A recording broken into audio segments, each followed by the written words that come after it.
presenta Dosis Alternativa, una producción nacional independiente de Marilia García, certificado número 30.260, para dar cumplimiento a la obligación impuesta por el artículo 14 de la Ley de Responsabilidad Social.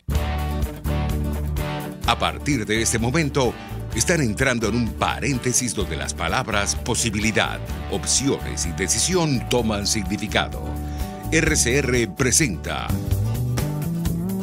Dosis Alternativa con Marilia García y Jackson Vargas.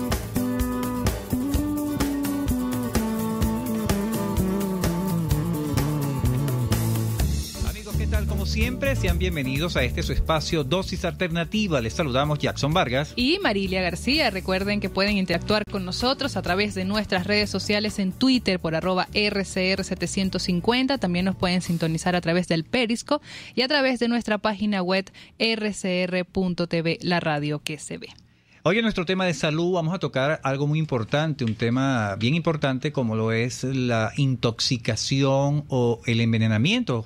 Así es. Que nos puede llevar a esa circunstancia, lo peligroso que puede ser. Evidentemente todos sabemos que si estamos expuestos a algunos químicos, situaciones hasta los mismos alimentos, nos podemos intoxicar con algunos de ellos. Y pueden llevarnos hasta la muerte. Exacto. Y ese es el punto. Entonces, la idea del programa es establecer cómo debemos actuar ante este tipo de situaciones, tener un poco más de orientación de cuáles medidas debemos aplicar en estas situaciones de emergencia. Para ello nos acompaña vía telefónica María Eugenia Landaeta, médico infectólogo y jefe del Servicio de Infectología del Hospital Universitario de Caracas. Bienvenida, doctora.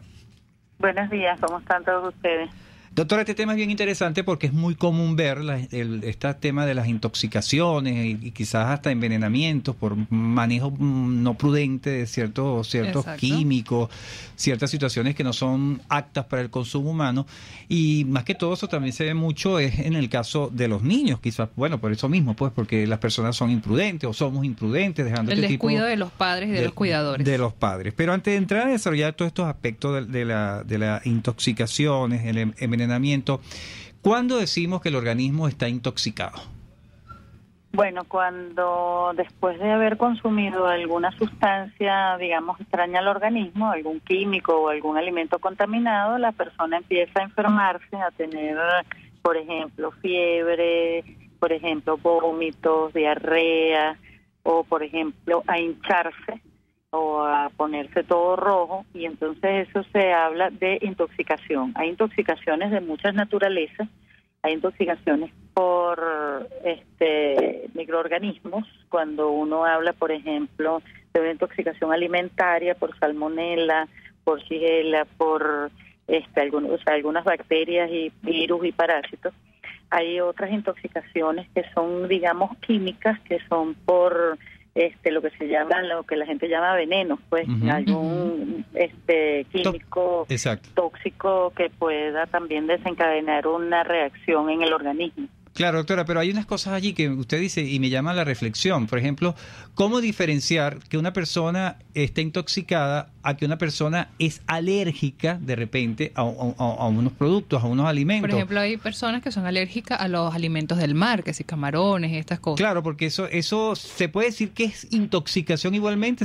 No podemos hablar de intoxicación en el caso que puso Marilia del consumo de alimentos del mar que generan este tipo de reacciones, la persona se hincha.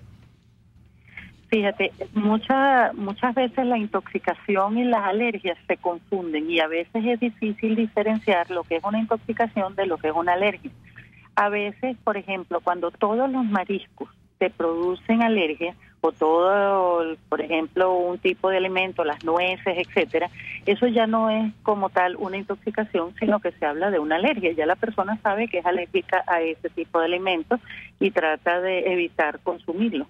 Pero, por ejemplo, tú puedes ser una persona que te gustan mucho los mariscos y comes paella frecuentemente y en una oportunidad tienes una reacción que nunca se repite. Eso sería una intoxicación. Claro, porque ahí habría una contaminación de los mariscos con algún agente que fue el que te provocó la intoxicación.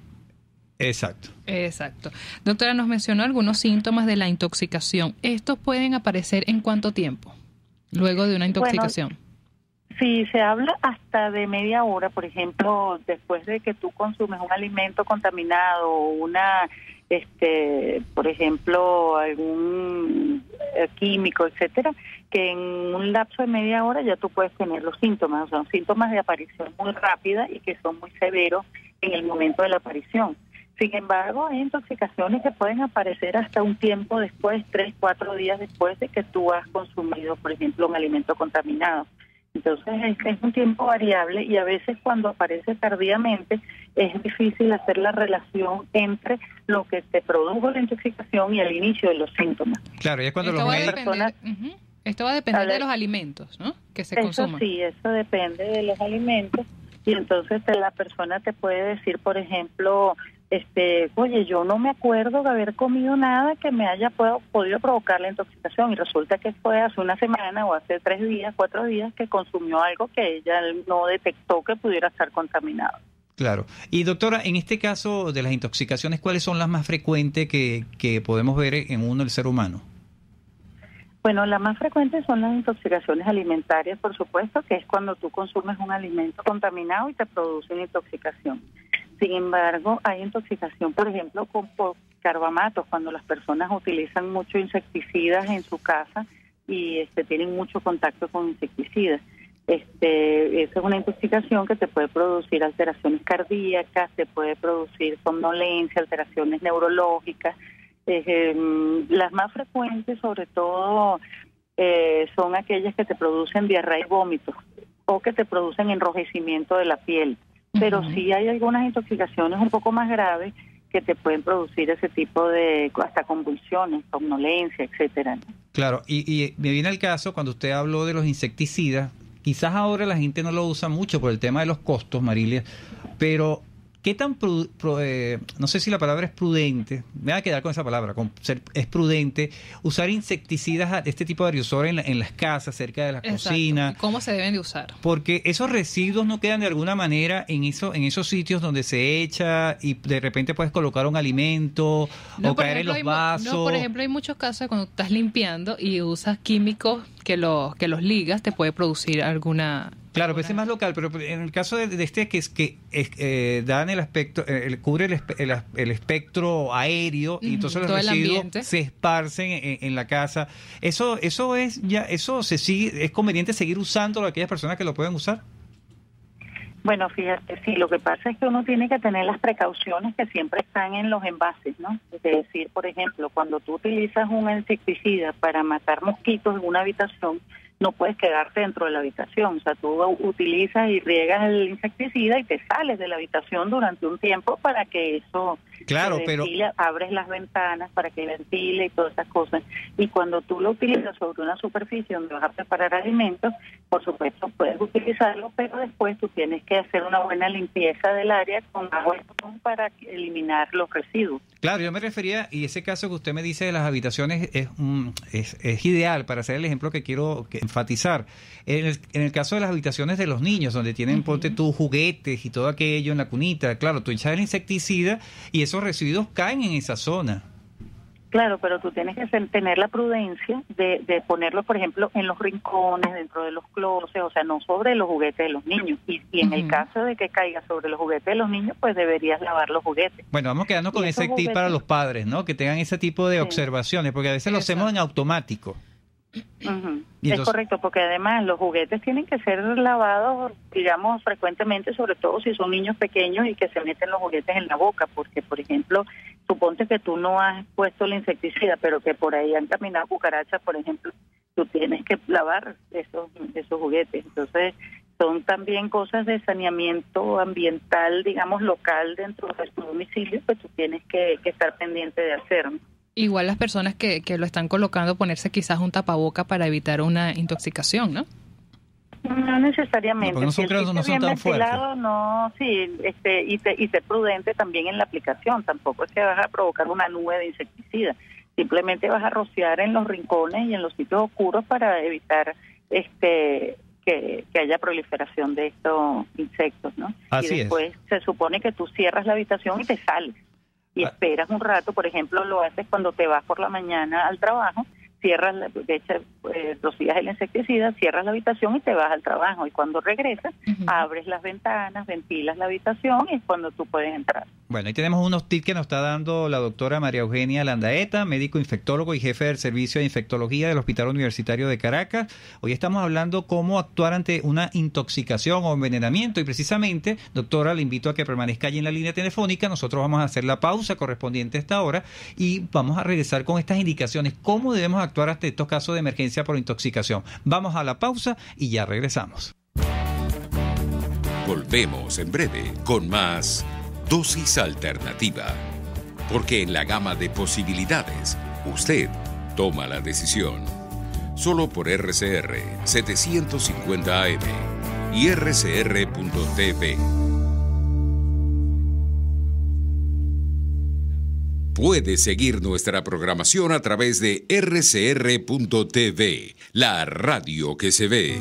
¿Quieres conocer de dónde provienen las repeticiones de experiencias en tu vida? Aprender a reconocer las emociones ocultas que te llevan a enfermarte. Francis Blanco, terapeuta especialista en bioneuroemoción, constelaciones familiares y análisis del transgeneracional, te tiene las respuestas a todas estas interrogantes. Contáctala en Instagram por @elhilodefrancis o en su correo electrónico elhilodefrancis@gmail o al 0424-111-1942. Para pasar un rato agradable con tu familia, amigos o por negocios, te recomiendo el bar-restaurante Lon Low, donde puedes degustar platos de la gastronomía nacional e internacional. Pide lo que quieras y como quieras, tú decides. Lon Low está en Santa Mónica, Avenida Teresa de la Parra, calle Rufino Blanco Fombona, después del centro comercial. Bar-restaurante Lon Low, poquito, pero sabroso, pero sabroso. Desde los sectores populares del país se escucha una clara señal. Es el radar de los barrios. Evelyn Martínez y la red de ciudadanos le invitan a identificar amenazas, ubicar soluciones y hacer seguimiento eficiente a las problemáticas de cada sector. Un espacio contra la polarización donde se construye de abajo hacia arriba y de adentro hacia afuera. El radar de los barrios, de lunes a viernes, a partir de las 10 de la mañana, solo por RCR 750 AM. Les estamos presentando Dosis Alternativa con Marilia García y Jackson Vargas, solo por RCR 750 AM y rcr.tv, la radio que se ve. Amigos, estamos de regreso en Dosis Alternativa. Hoy estamos conversando cómo actuar ante una intoxicación o envenenamiento. Para ello nos acompaña vía telefónica María Eugenia Landaeta, médico infectólogo y jefe del Servicio de Infectología del Hospital Universitario de Caracas. Doctora, en el segmento anterior que dejamos la pregunta de cómo debemos actuar para atender estos casos de emergencia. ¿Por qué es tan importante los primeros auxilios que podamos dar a las personas en una situación de esta, en especial a los niños?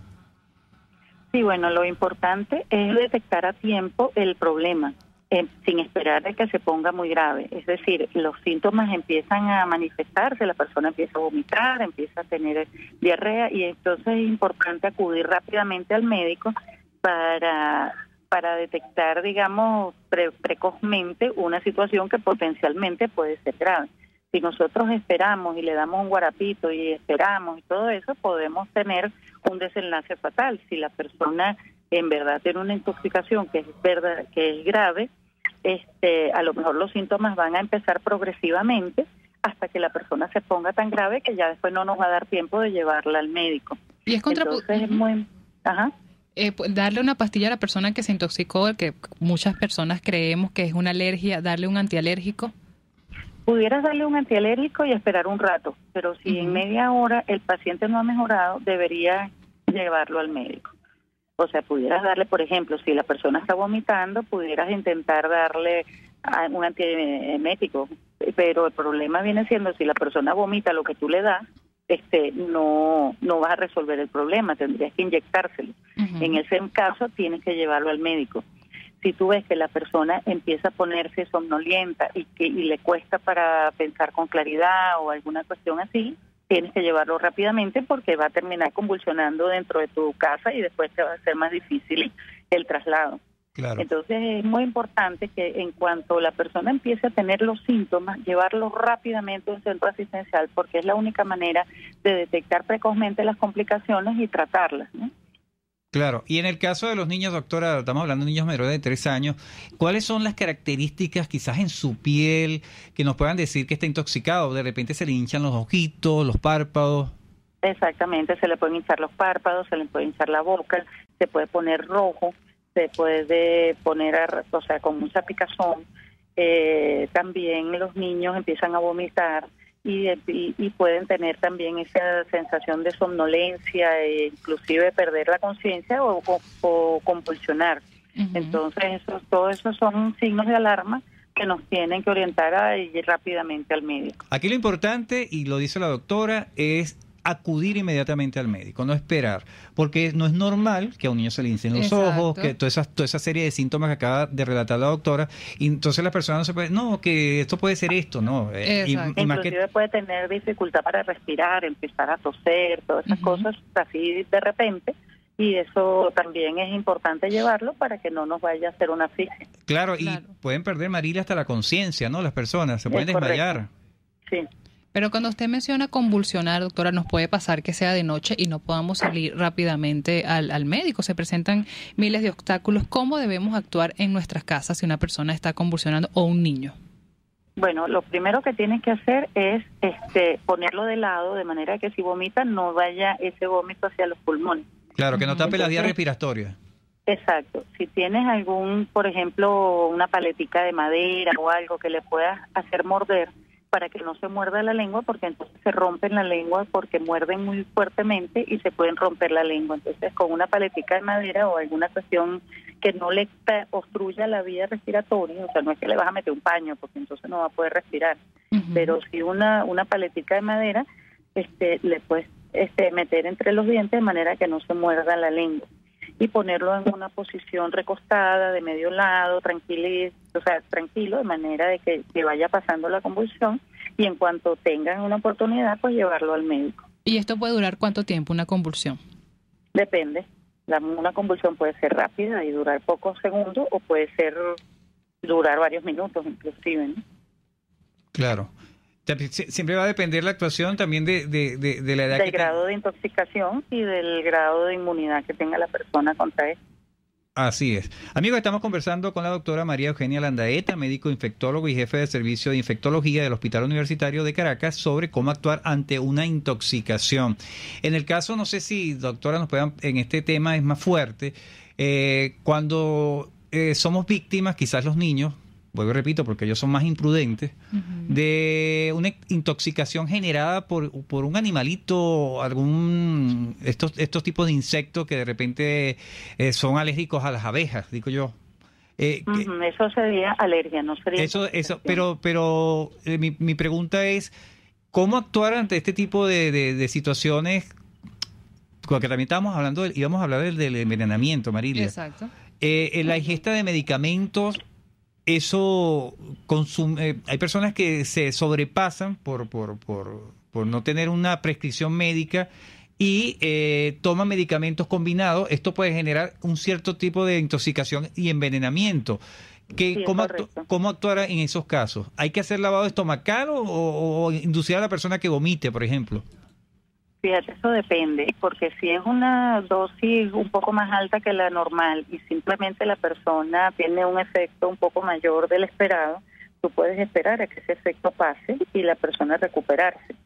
Pero si es, por ejemplo, que tú dejaste unas pastillas en la mesa de noche y el niño se las tragó, entonces es muy importante llevarlo para hacerle un lavado gástrico y también vigilar, porque en el tiempo que tú sacas el niño o descubres que el niño se ha tomado el medicamento y lo llevas, pues mucho de ese medicamento puede haber sido absorbido.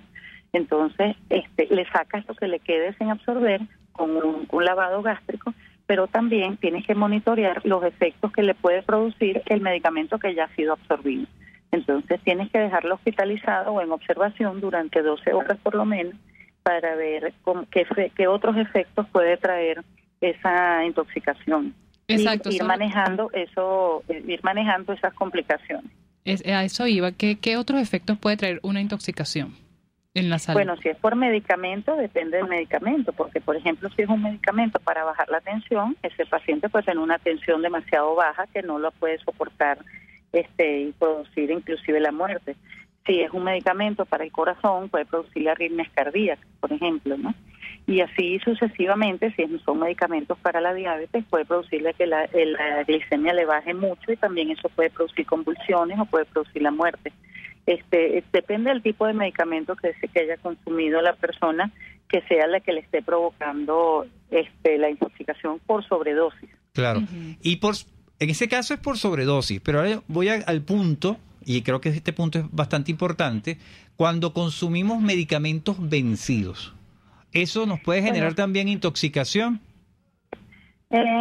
Fíjate, potencialmente sí, pero depende de cuánto tiempo tengan vencidos, porque muchas veces las compañías farmacéuticas se ponen una fecha de vencimiento donde ellos garantizan la potencia y efectividad de la droga, y o sea que ellos lo garantizan, pero esa potencia y esa eficacia no se pierde tan rápidamente, sino, por ejemplo, tú podrías utilizar, que a veces uno ha tenido que hacerlo por la necesidad de la escasez de medicamentos que se encuentra hoy en día, medicamentos vencidos hasta por 6 meses o inclusive hasta por 1 año, dependiendo del tipo de medicamento. Pero yo no recomiendo que una persona en su casa decida tomarse un medicamento vencido sin antes consultarlo al médico, porque eso, por supuesto, depende de qué tipo de medicamento sea.